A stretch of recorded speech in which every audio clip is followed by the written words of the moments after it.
Hello and welcome to our Mulberry Talent Partners Leadership Conversation. I'm going to give attendees just a few more moments to continue logging on. Okay, great. It looks like everyone is joining us. Hello again and welcome. My name is Laura Back. I am the Director of Marketing and Events here at Mulberry Talent Partners. If you're new to us, welcome. We are a full-service staffing and recruiting agency headquartered in Portland, Oregon, with an additional office in the San Francisco Bay Area. We specialize in the professional placement of human resources, professional and financial office, payroll and operations positions for direct hire, temp to hire, and temporary positions. I would encourage you to check us out online at mulberrytalent.com, where you can browse through our full suite of service offerings. I am pleased to go on ahead and jump right into introductions. Today, we are joined by our fabulous founder and president, Lauren Francis. Lauren founded Mulberry in 2017, bringing over 25 years of talent acquisition and entrepreneurial experience. And we are so pleased to welcome our guest speaker today, Julie Kearney. She is the CEO and founder of Acuity Consultants, specializing in organizational and leadership development, talent management, and employee engagement, which she'll be speaking with us about today. Programs that align employees with the mission, purpose, values, and culture of an organization. She is also a leadership coach and certified Gallup Clifton Strengths coach. Her 20 plus years of corporate experience includes technology, energy management, and public utilities, ranging from small localized teams to enterprise-wide international divisions. Julie, welcome. We're so excited to have you here with us today. Thank you. So appreciate it. I'm excited about today and appreciate the opportunity to be with all of you. Great. Thank you for joining us. Before I go on ahead and pass it over to you and Lauren, to sort of overview things. We want today to be interactive, so please feel free to use either the chat function or the Q&A function to submit your questions, and we'll do our best to save any and all that come in. And we do have the ability to add on a little bit of extra time, up to 15 minutes to the end of today's conversation if we want to keep the conversation going. And then we're pleased to share that Julie has so graciously offered to do a 1-hour coaching session giveaway. So we will share the winner of that in an email that goes out to attendees at the end of the week. So without further ado, I'll go on ahead and pass it over to Julie and Lauren. Julie, it's so great to have you back on, and you and Acuity, and we have a great conversation that you have pulled together for our viewers. Everyone's really, really excited to hear what you have to say. So let's just jump right in. All right. I'm looking forward to this. And if you can help me share my screen. Is there a link that or how I can get to my? I think, let's see, we've got. So Julie, if you click at the bottom, it'll say share screen. Yeah, hold on just a really quick second here. Let me find it. Sorry for the difficulties, everyone. If there wasn't any of these, what would we do, right? Okay, there we go. Now I see it. Thanks. Of course. All righty. So can everyone see my screen? Yes, looks great. Alrighty. Okay. So as you're seeing here today, employee engagement and why it matters. How to increase engagement and well-being in your workplace. So what you'll learn today is why engagement matters and the most significant driver of engagement. You'll also learn the symptoms of burnout and some recent data about how much burnout is such an issue in our workplace. And you'll understand how to address both engagement and burnout in your organizations. And then at the end, there will be a handout that we're going to be sharing, but I'll give you some practical, tactical tools to improve both your well-being and your engagement in your organizations. So let's get started. We've talked already through who I am and what I do. One other thing that you should know about me is I'm a data person. So you're going to hear data facts that are sprinkled throughout my session. One of the reasons I chose to be a Gallup certified strengths coach is because of Gallup's power in their data. The strengths coaching and the Gallup data together is incredibly powerful. And as Lauren said, I am a certified Gallup strengths coach, and I have over 100 hours coaching leaders and individuals to use their strengths to improve their lives and accomplish their goals. And I chose Gallup also because of the positive psychology. And you'll see that throughout my presentation about why I think that's so important. All righty, so next slide. Of course, we talked through what you'll learn today, recognizing the symptoms of burnout, why it matters, and then of course, the practical tools that you'll receive. All right, so why does engagement matter? Well, in comparison to companies that are in the bottom quartile of engagement, companies in the top quartile realize very significant benefits, like what? 21% higher productivity and profitability, 18% higher sales, and here's the kicker, 43% lower attrition. As you've heard from the Harvard Business Review, SHRM, and even Lauren mentioned it when she sent out this announcement via LinkedIn. The great exit, the exit tsunami, so to speak, is upon us. And if you could reduce by 43% your attrition, what would that mean to you? Engaged employees are also highly involved. They're enthusiastic about the work and their workplace. There's one more thing that I think is really important as we think about engagement. As COVID-19 has shown us, we are going to be constantly in flux. Our organizations have changed, our world has changed. And so we have to adjust as organizations to change with it. When you have a highly engaged organization, 76% are more likely to champion that change, regardless of what that change is. So I found that interesting because in my past experience, I have had to implement a lot of change, and sometimes it went well and sometimes it didn't go very well. And when I thought back to what was the difference, it really was whether or not my team, and particularly the organization, was engaged. And so I find that particularly to be something that I found in my own experience. Well, how is engagement overall? Gallup recently showed that 20% of employees are engaged. Oh, well, that means 80% are either disengaged or actively disengaged. And so as we think about how to prepare our organizations so that they are, so we're addressing some of this engagement, let's talk about why disengagement happens and what's the major cause of that. All right, so I think Lauren's going to help us with a poll here. What is the most significant driver of employee engagement? Is it mission and purpose, organizational culture, a direct supervisor or manager, or executive leadership? So use your poll. Let's see which one you think, because there is one that is the most significant driver of employee engagement. Thank you for putting up the poll there.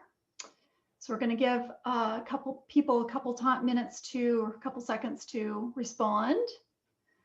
Well, and Lauren, you can tell me how we're doing. Looks like we have about 78%. Or slowly people are voting. So it looks okay. like, and we have kind of two competing winners. So I can go on ahead and close the vote. Here we go. Okay. And I'm going to share the result. Here we go. All right. All right. So this is great. Really interesting. So mission and purpose is a powerful tool. And we all know culture impacts how people show up and how they feel. And it's interesting, executive leadership is 3%. And I appreciate that because as an executive leader, I have learned that where the money is actually with direct supervisors and managers. So those of you who guessed, 50% of us guessed that the direct supervisor is the one who has the most significant impact on employees. You may have heard that people say the saying that people don't leave companies, they leave managers.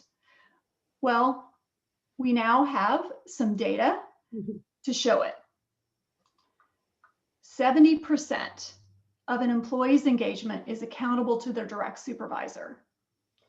Managers play an incredibly key role in employee engagement. So if leaders could prioritize just one action, it would be to equip managers to become coaches rather than bosses. That means putting engagement front and center as the primary role and responsibility of a manager.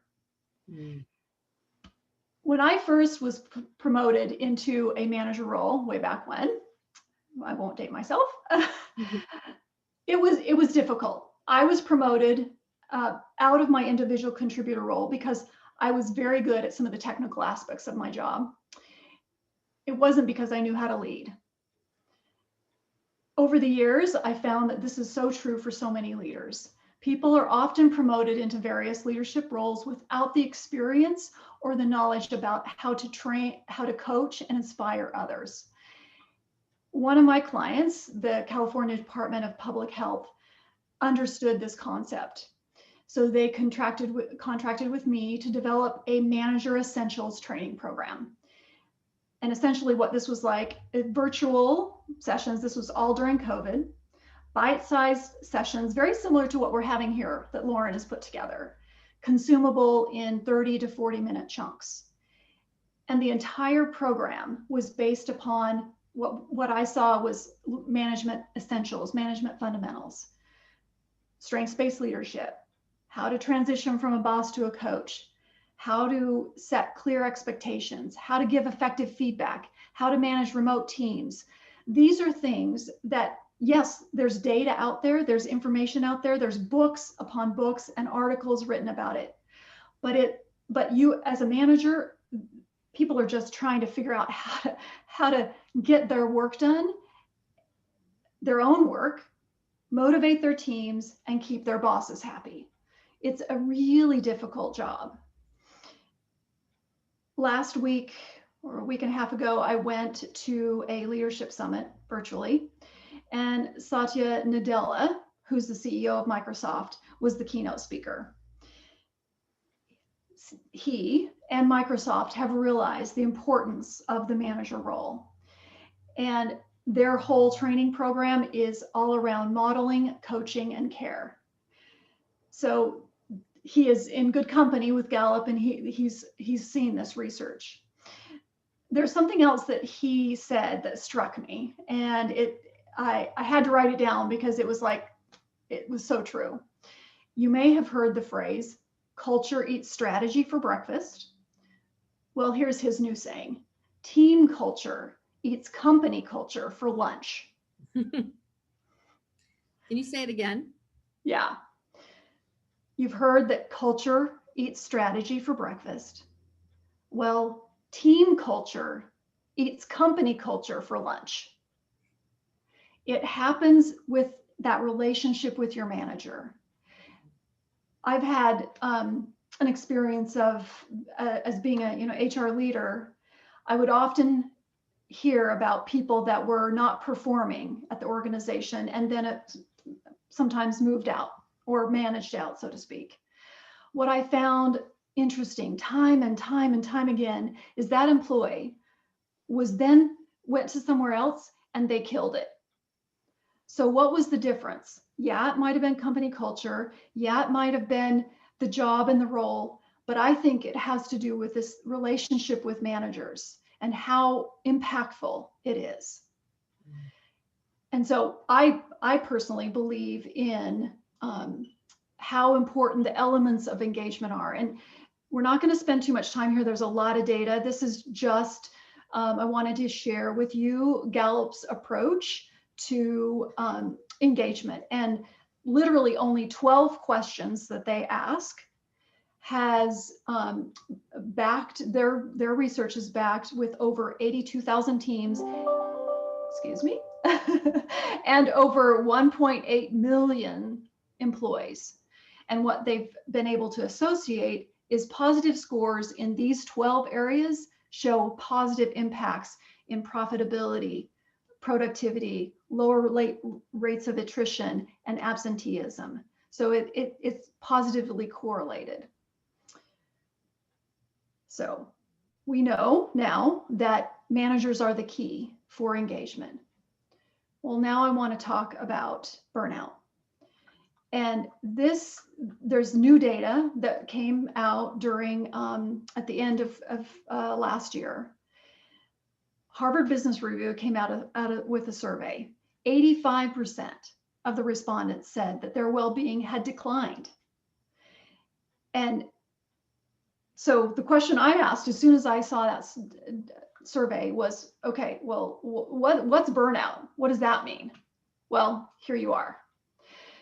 What I found interesting is that as I read through these symptoms, I've been working at home all year, as some of you may be working from home. And I found it surprising that I had some of these symptoms of burnout, and I didn't realize it. I didn't recognize it. And that's what was so stunning to me, is that, and there's some recent data about the difference between stress and burnout. So first off, let's pay attention to some of the burnout. Lack of satisfaction from achievements. I had some of that. Poor sleep. I was a great sleeper, and then there was a period of time where I had struggled with sleep. And you may ask, well, what are some of the physical changes? Well, unexplained headaches, joint pains, stomach problems. These are some of the symptoms. So as you read through these, are there one or two or more than three that you are experiencing, or someone that you know? So if so, let's pay attention to that.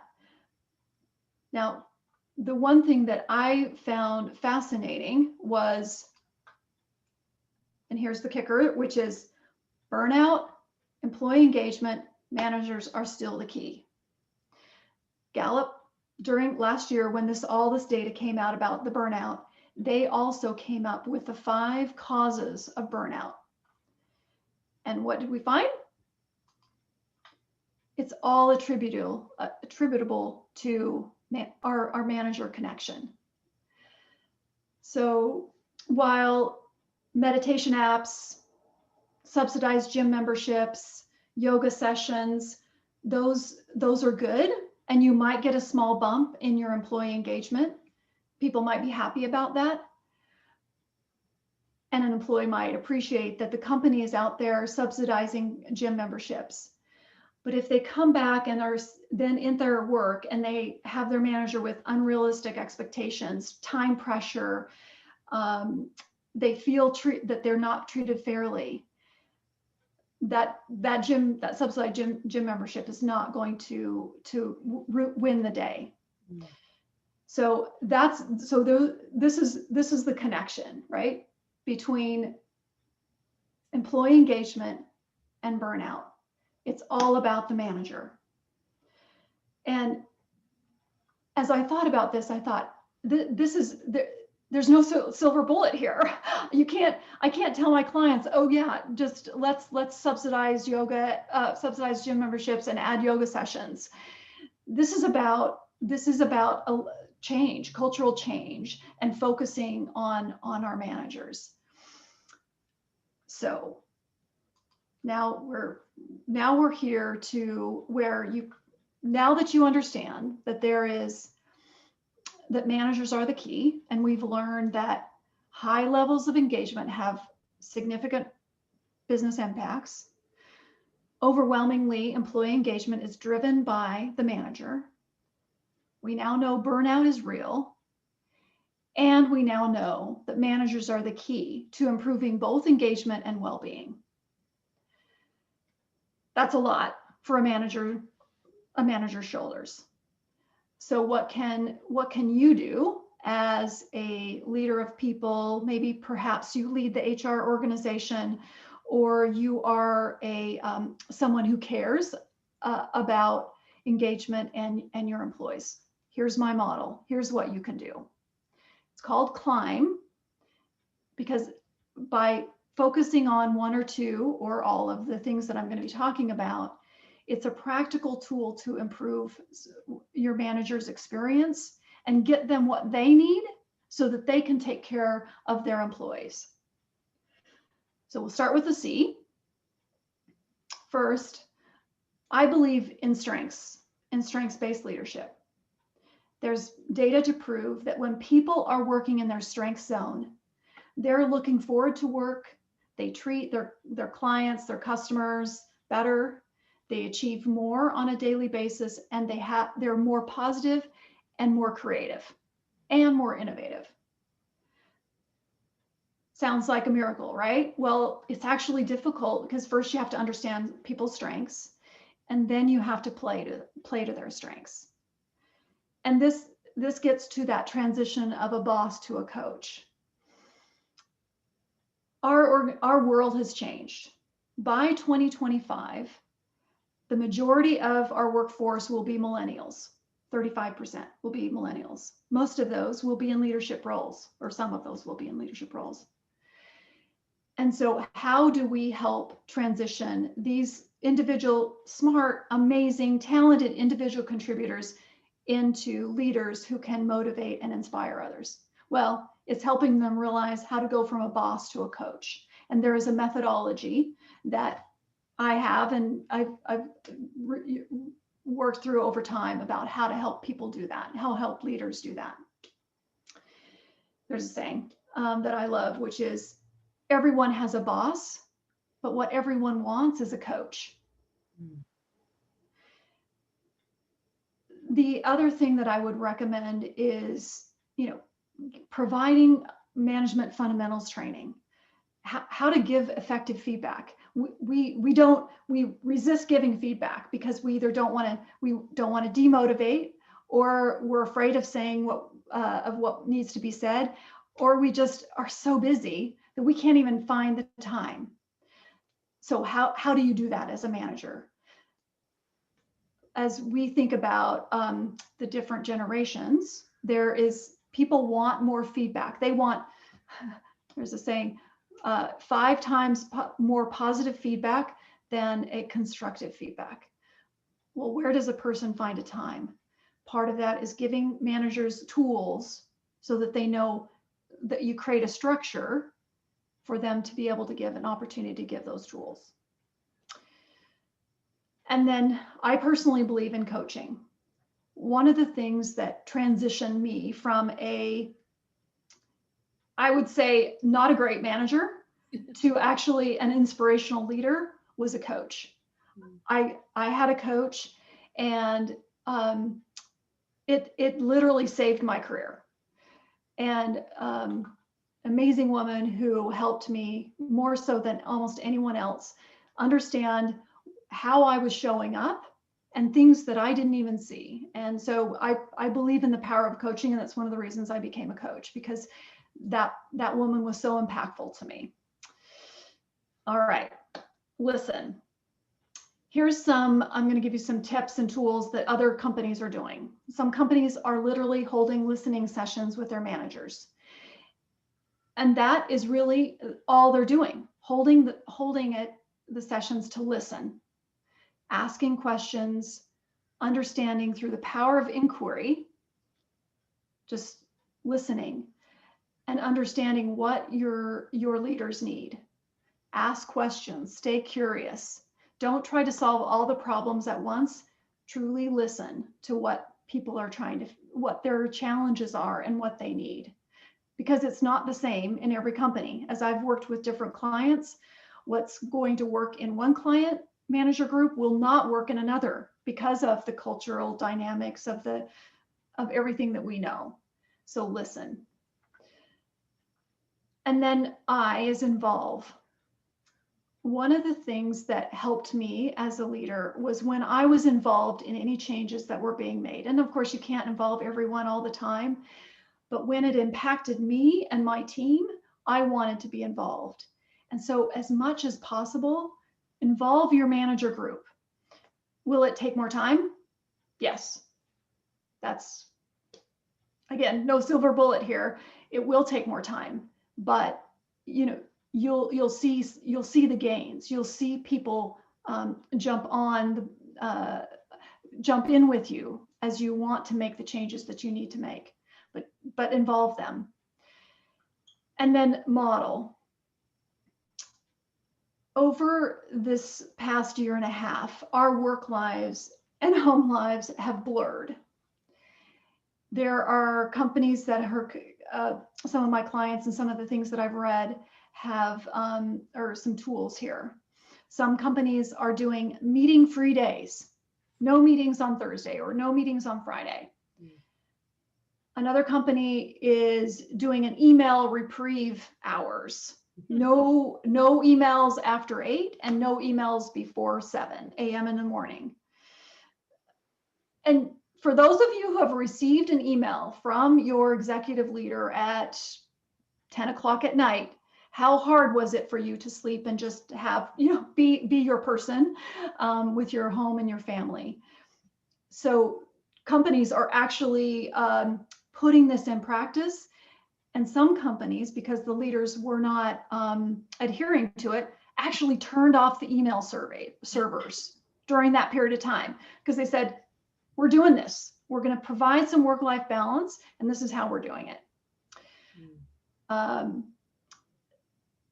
So meeting-free days. And that's, yes, the final point is Gallup recently surveyed employees about what type of work environment was going to work for them the most. Well, you can probably guess it was a hybrid. 73% said they wanted a hybrid work environment. They have appreciated the flexibility that we found during 2020. And most of us have missed the personal interaction, the human connection. And so there is this evolution back to some type of a hybrid work environment. But no matter what you do, you as a leader needs to model that. And that's why you can see why some companies have gone to the measures of turning off email servers, because they were not seeing the modeling happen. And then the B is for believe.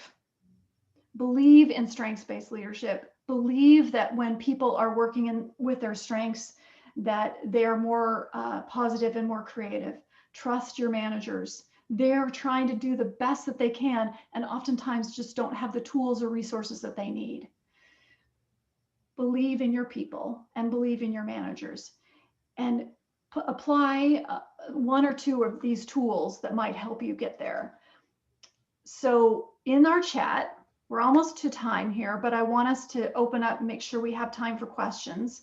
So before we go to questions though, I'm hoping our audience can add in chat the answer to this question. If there was even one thing that you took away from this session, or one thing that you think that you could do to improve the engagement and well-being of either yourself or your organization, what would it be? And I don't know if I can see the chat. So I'm actually gonna say this question one more time, and then I'm gonna stop sharing so I can see people. What is one action you can take to improve the engagement and well-being in your organization, whether it's with you personally or with if you are a leader who could actually implement some of the changes that we've talked about? All right, so there we go. So we've got some things in the chat. Let's see. Great.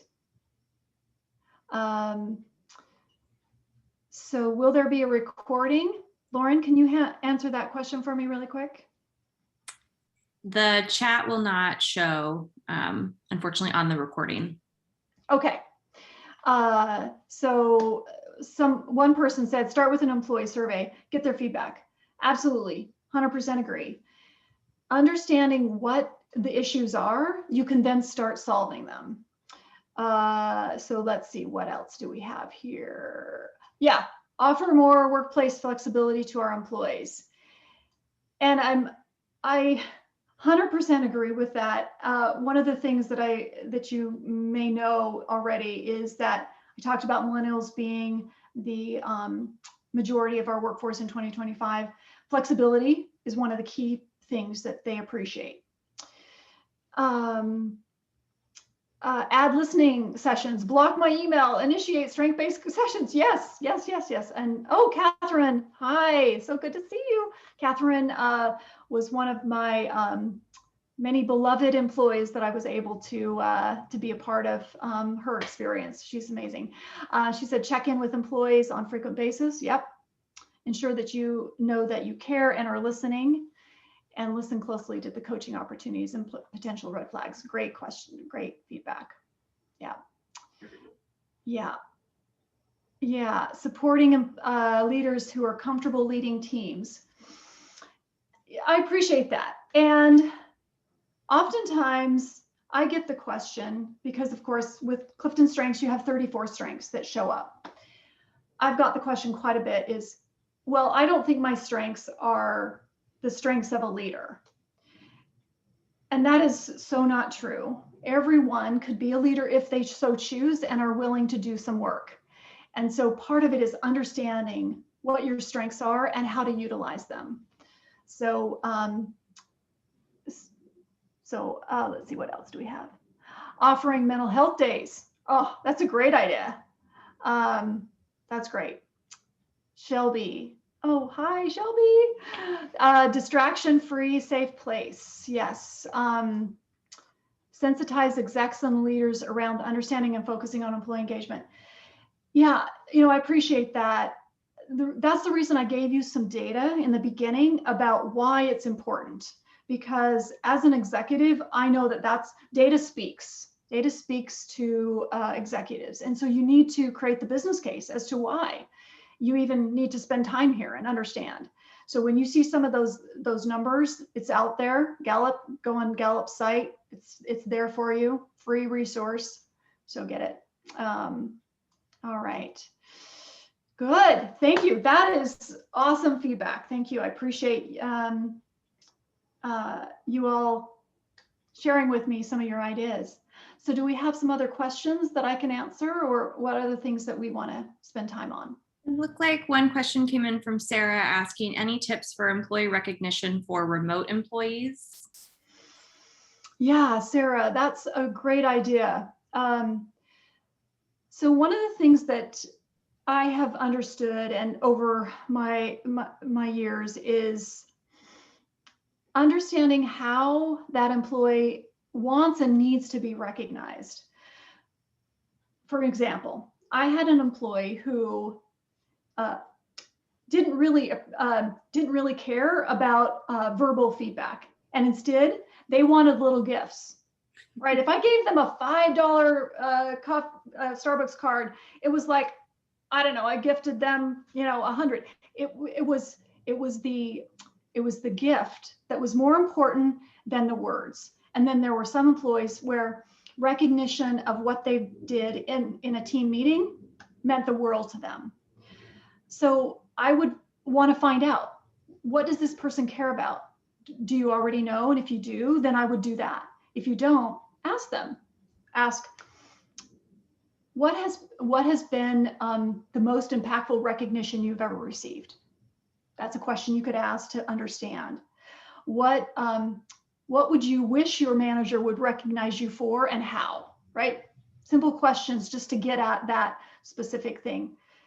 Whether they're remote or meet with you on a regular basis, understanding what someone sees as valuable recognition is important for you to know as a leader. Mm. Good question. An additional comment that came in from Megan saying that they've extended the option for employees to put on their out of office so that they can focus on project work without feeling obligated to respond to emails. And that's been super helpful for them in relieving stress. That's a great point, Megan.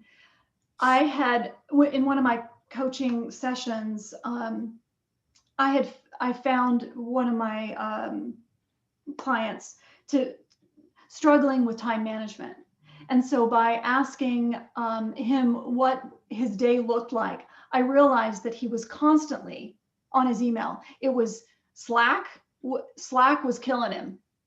it was interrupting him at all times. And I said, so what, the question was, so do you have to have Slack on at all times? Is that a company culture?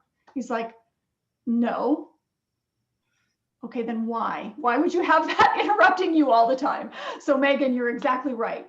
It's almost like giving permission for people to stop the madness, right? Mm-hmm. To allow some time for people to breathe and just have some space. So great, Megan, great point. Okay, any other questions that might have come in? None that I see, unless anyone has any last that they'd like to submit. Oh, we have one coming in. From Catherine. She's typing fast. Okay, we'll hang tight. All right. Take your time, Catherine. So one of the things that I didn't mention while Catherine's putting her her list together, one of the things that you will receive at the end of this session or afterwards is a handout that goes through Climb. And all of the things that I said, most of the things that I said during that Climb section will be in that handout. Like, you know, how to coach, what are the things you should be focusing on, listening, involving, model, and then of course, the believe. So you'll have that handout that could help you as you think about things after our session. One of the things that Catherine knows well is I'm a pretty fast thinker, and I've gained a lot of respect for people who need some time to think and process. So that's why I wanted you to have this tool so that you could think about it and then use some of the things that I put in there as a way to think through it. Okay. So Catherine's asking a really great question. She's wondering about the frequency of employee engagement surveys. The CEO of Microsoft talked about the same thing. Microsoft doing daily random surveys of employee engagement, wondering what Gallup is saying and your thoughts. Okay, so Gallup, their Q12, and I've implemented the Q12 in a number of companies. The first step is to get leadership on board with employee engagement overall. So creating the business case, helping them understand why do we focus on this and why do we need to do it.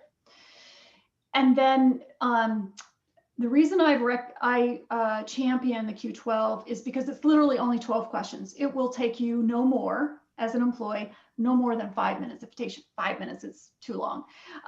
Let's say it takes 5 minutes. I've done surveys, and Catherine was, I think, on my team when we did a different survey. It had over 100 questions. Oh my goodness.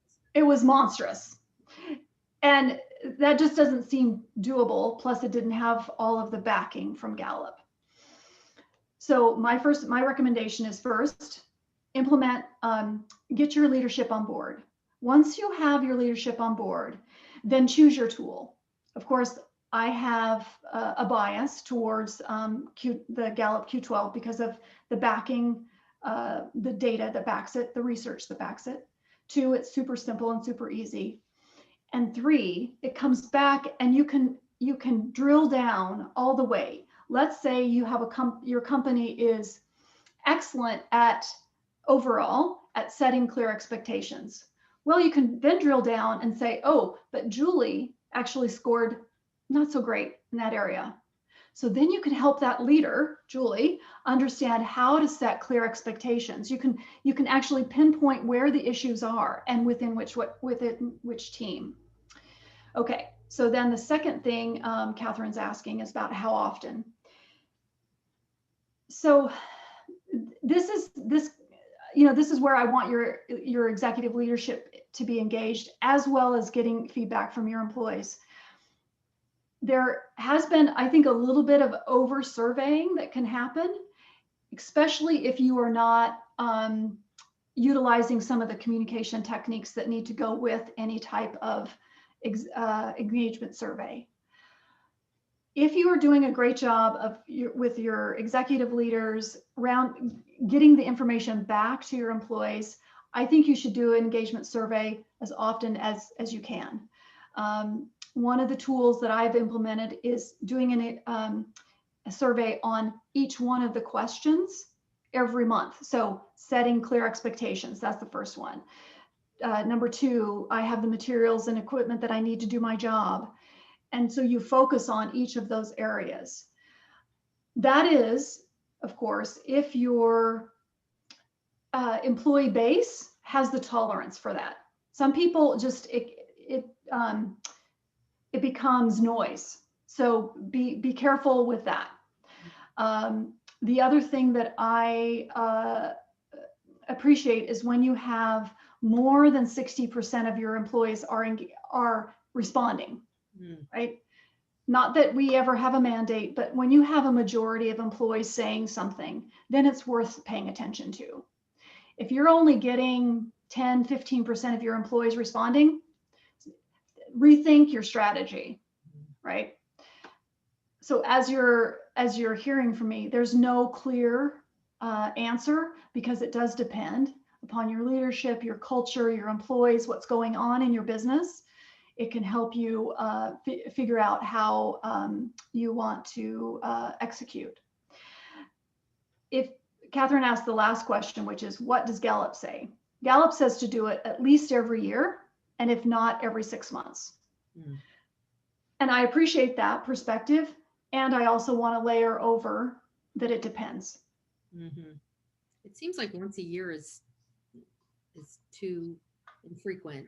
And even every 6 months, I guess it depends on the size of the company, and you might even do it within groups. Yeah.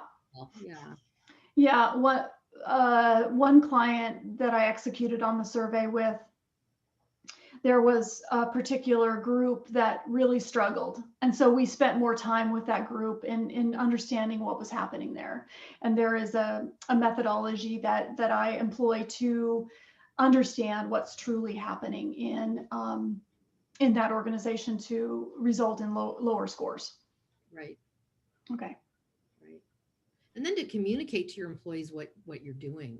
I think that's a big one, because one of the things I heard is that they're being surveyed so often. It's like, do your job. You're depending on us constantly to give you feedback. Well, do something with the feedback and then tell us what it is. So that communication back is critical. Yeah, the communication looping. Sure. If talk about change management strategies, and constant communication, over communication is part of that. Right. Exactly. Oh, wow. Right. That's a great session. Oh my gosh. Thank you so much. It packed a punch, Julie. Well, I almost lost my voice so much. Well, that brings us to the end of today's conversation. For our loyal audience, thank you for joining us for today's leadership conversation. We do have another leadership conversation coming up next month, and in my email to everyone later on this week, I'll include those details as well. So we hope to see you there. And also, just in closing, here are ways that you can stay in touch with both Mulberry Talent Partners and with Julie. Thank you both, Julie and Lauren. Well, thank you, Lauren. Thank you, Laura. And so happy to be here and be a part of this conversation. It's been great. It's great to have you on again, and this was very, very helpful. In fact, I'm going to be implementing some of these. So to everyone that joined us today, thank you so much for coming on. And until next time, bye-bye, everyone.